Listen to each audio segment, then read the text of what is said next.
What's up mga bro? Welcome back to my YouTube channel.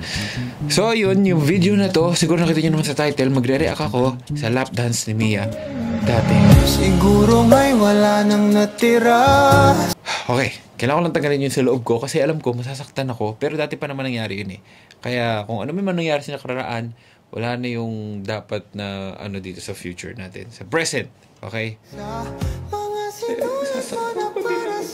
Pero yun nga, okay lang yun kasi nakaraan yun. Alam kong luha ang bumupura. Pero okay lang, hindi niya pa naman kilala nung part, yung mga time na yun. Mo na lang, walang saysay ang Yun. So, yeah, panoorin natin. Let's get this out of my chest. panalangin ko. Kundi ako ang Kasi way back 2020, ang dami nagko-comment sa mga YouTube video ko simula nung, ayun nga, nililigaw ko si Mia, naging girlfriend ko siya. Ang daming comment na, si Mia, yan, nagla-lap dance yan, nag-show sila ganito, ganyan, ganyan, ganyan. Mga daming lalaking ganito, ganyan. So, wala akong pakialam na doon kasi bago pa man din ako naligaw kay Mia, sinabi ko sa kanya, naliligawan kita kasi gusto kita. At wala akong pakialam sa mga nakaraan na bagay. Ganun. Same din sa atin. Hindi naman tayo lahat malilinis lahat, di ba? Baka nga ikaw nanonood at mapanghusga dyan, napakadaya mong maduduming sikreto. Kaya wala lang. Yun, re-react lang tayo. Honest reaction. Okay? Kasi hindi naman ako nanonood ng mga ganyan dati. So ngayon, papanoorin natin. Whew! Kinakabahan ako konti. Pero, let's do this! Tapos na yun.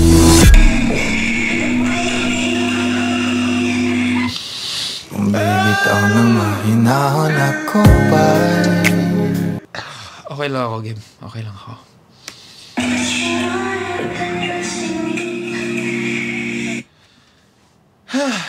Sexy. Sexy na badengdeng.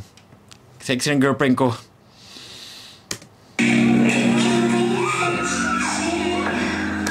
May pagtaas pa naman ng hita. Kung magkakilala tayo dyan, pupunta ako dyan, sasabunutan ka, umalis ka dyan. Pero wala, syempre, nakaraan yun. Okay, continue.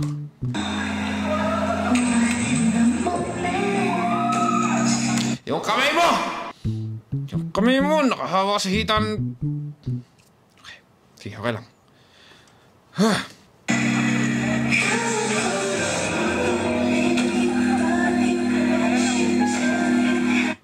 Okay. Sumayon na yung apat.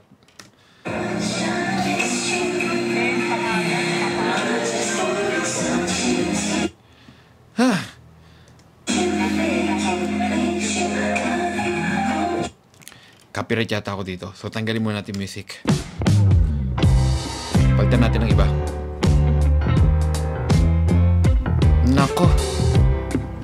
Nako, nag-twerk na naman.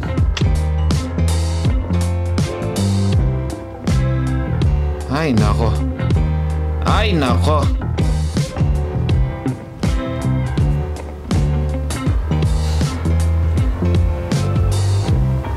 Okay. Hindi siya yan. Okay. Hindi siya yan. Kaya kalmado lang.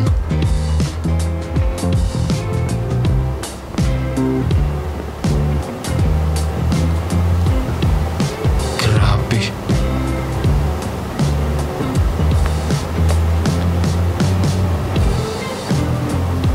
Okay. Hindo parang nilalaki. Nako.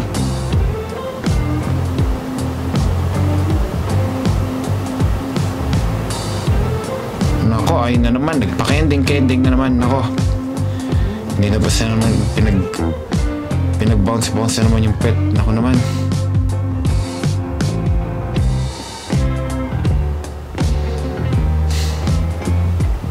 Nako. Tapos na yun. O baka natapos lang yung video pero hindi natapos yung nangyari.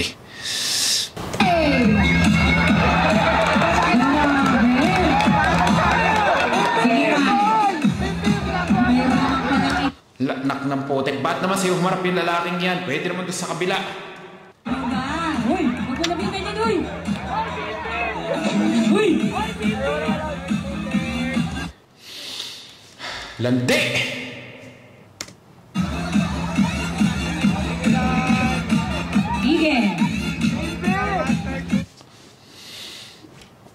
Timpe. Okay lang yan, okay lang yan. Dati pa yan. Gulong-gulong.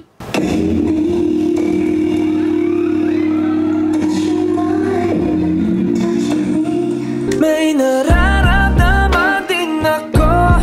May kasaman.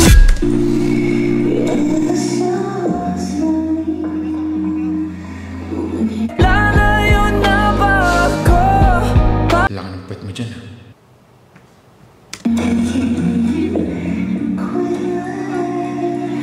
Lalayo na ba ako? Paano naman?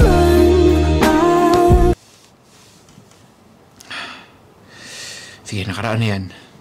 Buntis ka na ngayon, di mo na kayang gawin yan.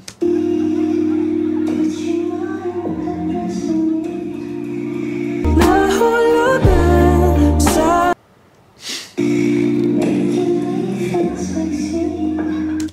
Yung kamay mo, lintik kang babae ka talaga! Yung kamay mo, lapit-lapit na.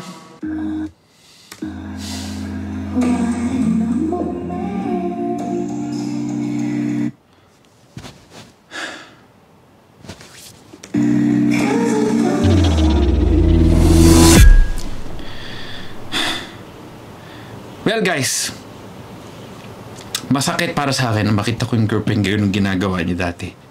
Masakit para sa akin. Sobra. Pero nakaraan na yun. Kaya ngayon, tinanggap ko na din eh. Kasi eto, hindi nyo alam. Sinabi ko kay Mia dati, bago ko siya ligawan, sabi ko, kasi alam kong, yun nga, may show siya, Mocha Girl siya dati, Extreme Love, ganun. So, dati pa man din, di ko kilala si Mia, nakikita ko naman sa Mocha Girls, yung mga sayaw nila, ganun, pang-aki talaga ng kalalakihan. So, sexy, ganun. So, alam ko na dati ganun din ginagawa niya, pero bago ko siya ligawan talaga, sinabi ko, wala akong pakialam kung ano nangyari sa'yo, kung anong ginagawa mo nung nakaraan. Wala akong pakialam kasi gusto kita at mahal kita. Kaya, kung ano man yung bato niyo sa girlfriend ko, kung ano man sabihin niyo, kung ano man mga bad things, negative things sabihin niyo sa girlfriend ko, wala akong pakialam. Kasi mahal ko siya. Hindi ako titingin sa nakaraan niya. Ang importante sa akin, itong present time at yung mga future. Okay? So, yun lang. Gusto ko lang sabihin sa mga haters dyan na patuloy pa rin ang pagbato ng comments sa girlfriend ko na hindi na mga gandang salita, lahat na masasakit na salita. Binabaliwala lang namin, wala kaming pakialam dyan kasi nagbabago ang tao. Okay? So, meaning to say, lahat naman tayo, may mga madidilim na nakaraan, mga ginagawang katangahan nung dati, or may ginagawang hindi maganda nung dati, or may ginagawang ayaw ng partner mo ngayon na ginagawa mo dati tulad ng madaming bagay. So, sa akin naman, ang tinitignan ko is yung present at yung future. Okay? At nakikita ko kay Mia yung present at yung future ko. Kaya, kung ano man sabihin nyo, wala na po kami pakialam doon. God bless na lang sa inyong lahat. At, patuloy lang ang buhay, okay? Huwag tayong magpatali sa nakaraan natin. Yun lang ang gusto kong sabihin sa inyo lahat. At maraming salamat sa panonood at sinamahan nyo ako sa masalimuot na napanood ko. Pero, kailangan natin tanggapin kasi tapos na yun. At nangyari na. Okay? So, thank you for watching the vlog. Once again, let's play Mango Win para magkapera tayo together. Alright, love y'all. Peace. Comment down below anong gusto nyo video ang gawin natin next. Please do subscribe and like the page. I love y'all. Peace. I'm out.